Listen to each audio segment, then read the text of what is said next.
Hello Grand Archive players, let's answer a rules question. How does Creative Shock work? Let's set up our scenario. You control your champion and an ally with 2 life. You have in hand a coronation ceremony, which gives a unit Spell Shroud at fast speed, and Martial Guard, which prevents the next 2 damage taken by a unit at fast speed. Your opponent controls a mage champion and activates Creative Shock with class bonus. You want to save your ally from dying. How can you respond? First, let's try giving Spell Shroud to your ally. Activate and resolve Coronation Ceremony, giving the ally Spell Shroud this turn. Your opponent resolves Creative Shock. During the resolution of a single item on the stack, no player gets opportunity until the activation has resolved in full. So, your opponent will follow the instructions on the card in order. They draw 2 cards, discard a fire card, and deal 2 damage to your ally, killing it. So, Spell Shroud only prevents units from being targeted by spells. And although Creative Shock is indeed a spell, it doesn't target at any point. Therefore, your opponent can still choose to deal 2 damage to your Spell Shroud ally. Let's go back and try again. As before, your opponent activates Creative Shock. Then in response, you activate and resolve Martial Guard, targeting your ally. Continue to resolve Creative Shock on the stack. Your opponent draws 2, discards a fire card, and chooses to deal 2 damage to your champion. Your ally might still be alive, but this situation didn't end up so great for you either. Truth of the matter is, due to the templating of Creative Shock, it's very difficult for you to respond to it in a way where you can come out well in the exchange. Once Creative Shock begins to resolve, the player performs all the actions on the card without either player getting opportunity until it's completely finished. So you won't be able to know beforehand which unit is going to be damaged, or even if they'll discard a fire element card to deal damage at all. So that's how Creative Shock works. If that's all you wanted to know, feel free to click off this video. But for those curious about how we can quote-unquote fix this, or perhaps for those of you who are unsatisfied with this result, we're going to be heading into some theoreticals. Let's adjust Creative Shock by changing it to introduce the word target to the text, and see how that changes things. Same scenario as before, your opponent activates Creative Shock. This time they have to declare target upon activation as it goes onto the stack.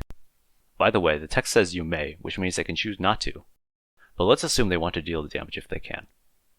You activate and resolve Martial Guard in response, targeting the same unit. Now, as Creative Shock resolves, if your opponent discards a non-fire card, nothing will happen. If they discard a fire card, the 2 damage will be successfully prevented. How about the Spell Shroud example? Your opponent activates Creative Shock, declaring its target. You activate Coronation Ceremony in response. Creative Shock tries to resolve. However, its target is now invalid, so it fizzles.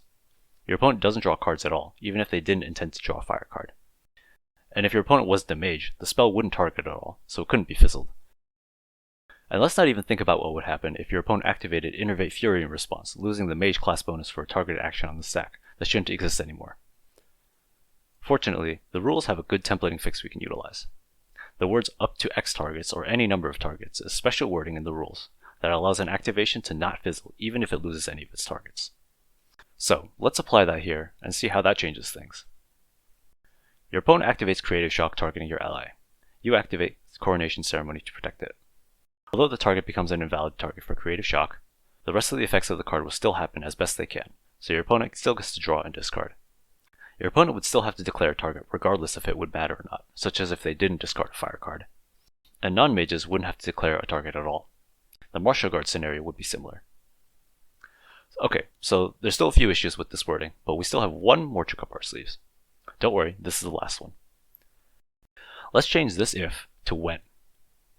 Despite apparently being such a small change, this actually changes a lot, since when is another load-bearing word in the rules.